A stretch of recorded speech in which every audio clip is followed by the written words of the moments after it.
Welcome to Storyteller TV. Classic children's stories from around the world.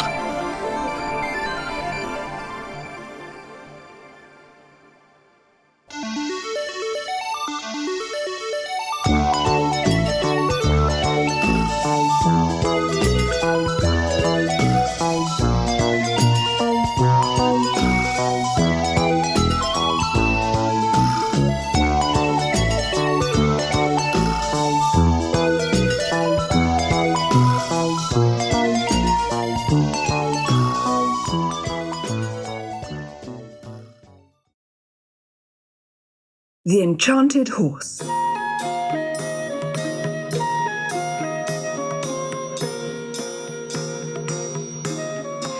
the 50th birthday of King Sabur of Persia, presents arrived at his palace from all over the land. There were swords and silk and silver, coats and camels and caravans of cambric cloth. But the best present of all was brought by a weird, ugly dwarf, dressed all in black.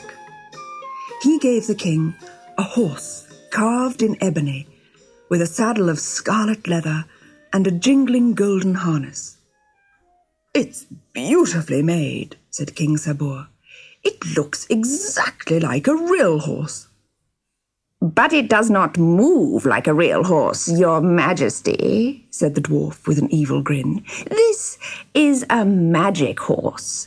It can fly over the rainbow and the far side of the farthest ocean." King Sabur was overjoyed, and his only son, the handsome Prince Kamar, leapt into the saddle. "Tell me how it works," he yelled. "Oh, do let me ride it." But the king held up his hand for silence. "This is such a wonderful present," he said to the ugly dwarf. "I must give you something in return. Ask anything you like, anything at all. If it's within my power, I will grant it."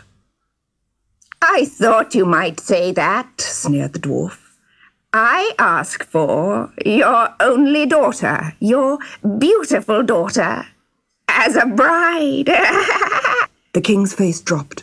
"It is within your power to give her to me, I suppose?"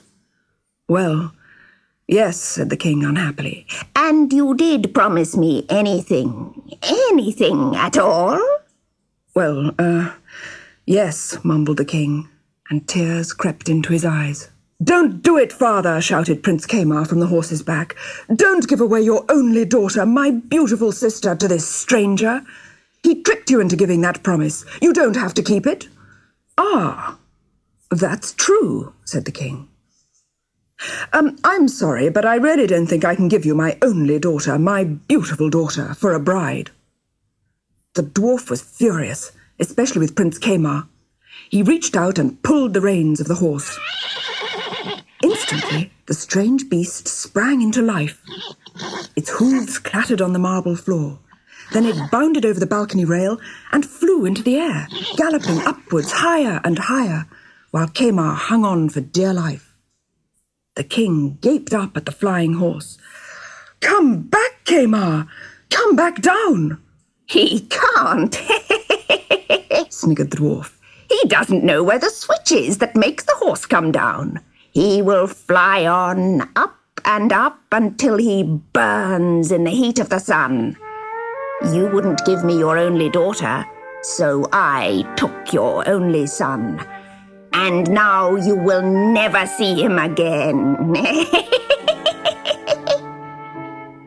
King Sabur threw the dwarf into the darkest dungeon in his palace, and he cancelled his birthday party.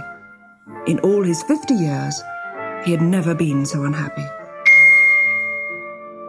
On the back of the flying horse, Kamar grew hotter and hotter as they climbed nearer and nearer to the sun. He had tried everything to make the horse go down. He had shouted at it and kicked its flanks. He had pulled on its reins and heaved on its silken mane. Now he had given up hope. "I'm sorry I shouted at you and kicked you and pulled on your mane," he said to the horse as if it were a real animal. And he patted its ebony neck. And there it was, no bigger than a pin. Under the silken mane, Kamar felt the switch. He pushed it down. The ebony horse plunged down out of the sky. And Kamar had to pull hard on the reins to keep it from diving into the sea. Soon he came to the dry land of a foreign country. He flew over a magnificent city and set the horse down on the roof of a glorious palace.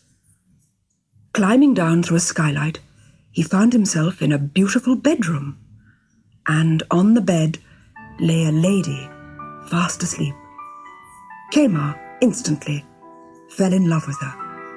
"Wake up, my lady," he whispered. "Who is your father? I must ask his permission to marry you."